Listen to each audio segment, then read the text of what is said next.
meditation? Ah!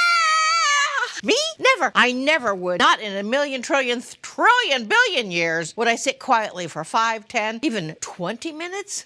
When I tried meditation, every part of my body seemed to twitch or itch. I mean, the phone rang, the dog barked, the cat insisted on jumping on my lap, someone would come to the door.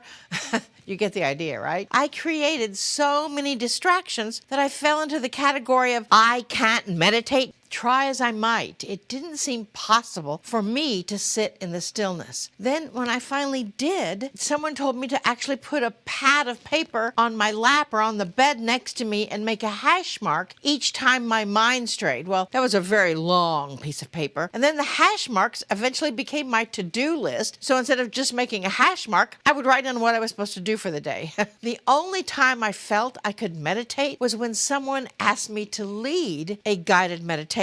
But of course, I don't have to know how to do something before doing it. I started by slowing the breathing down. I actually thought I invented a brand new breathing technique. I thought it was so cool. Then I found out that it was already a real thing. It's called box breathing. Breathing in to a count of 4, holding to a count of 4, then breathing out to a count of 4, and holding to a count of 4, and then repeating that several times. You know, anytime you repeat a motion or an action or something, it raises your vibration. Well, that's what happened with box breathing. Even though I thought I invented it, someone else did. Your vibration raises each time you do it. Then I took our group of participants on a visualized energetic journey. You know, I just described what I saw in my mind's eye, and it worked. They loved it. Then I decided to find out exactly why so many spiritual teachers, including Oprah, said to meditate once or twice a day.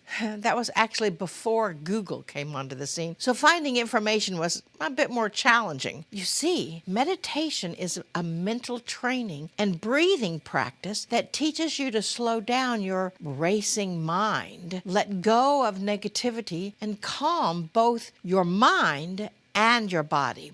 Several types of meditation exist, including transcendental meditation, or TM, mindfulness meditation, metta or loving kindness meditation, progressive relaxation meditation, body scan, breath awareness meditation, kundalini yoga, Zen meditation. I could go on forever and ever. In an article I read somewhere, I think it was either Scientific American or Psychology Today, both of which I subscribed to in the 90s, they had an article about people with PTSD and brain injuries, and they proved that meditation helps. In that article, they said that people with brain injuries who were experiencing PTSD were actually helped more with meditation than the medication that their psychiatrists were prescribing. Cool, huh? I mean, since the 1970s, there have been so many studies about meditation. One of the largest studies was from Harvard University. Over 1,500 people were a part of a test group over several years. They found the effects of meditation were noticeably stronger in individuals with the highest stress levels. Research has gone on to show that those symptoms of stress-related conditions, which are a lot, can also be markedly reduced with meditation. According to the University of Wisconsin Medicine Department, they state that studies of all forms of meditation are similar across the board.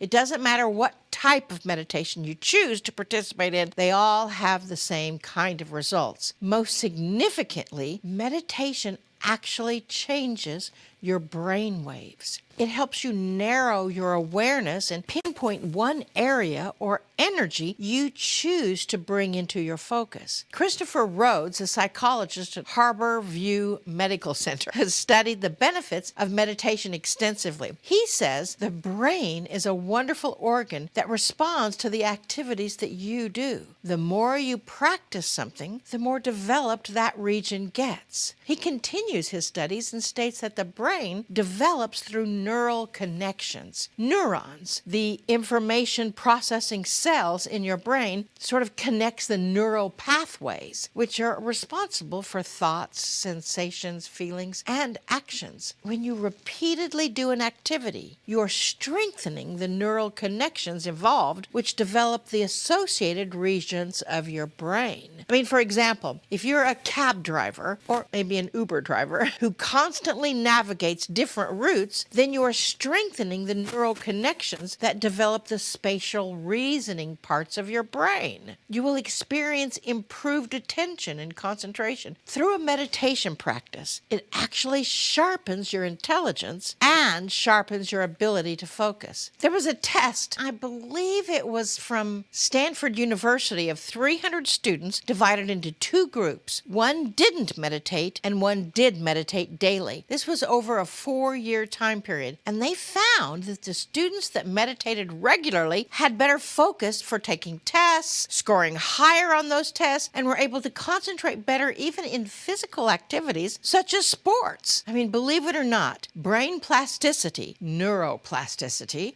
is greatly improved according to the science behind meditation. Studies using brain imaging techniques like MRIs have demonstrated that meditation actually changes the brain's structures. I know! Doesn't that blow your brain?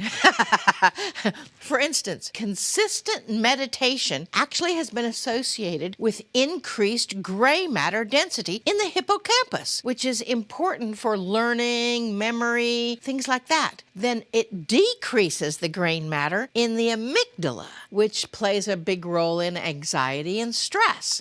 I mean, it just blows my energy away. Just being quiet, breathing into the stillness, regulating your breath flow, allowing your mind to be still, you can actually become smarter and healthier, and then remember what it is that you're supposed to do that day. It seems really simple, doesn't it? Believe it or not, it is simple. It is not just being quiet, but also being still. Sit in any position you're comfortable in. You know, I know lots of different meditation teachers want you to sit in a specific way. I simplify it. Sit any way you want. Focus on your breathing. You could even do box breathing. Anyway, focus and follow the breath into your diaphragm if that helps. You know, breathing in and following the energy all the way down to the diaphragm, and then breathing out, following that airflow as well. Just focus on that for a time, and you could even set a timer. That way your mind lets go of how long you've been sitting there. Try it. It's so amazing. And according to science, we will be smarter and healthier tomorrow if we do. Namaste, y'all.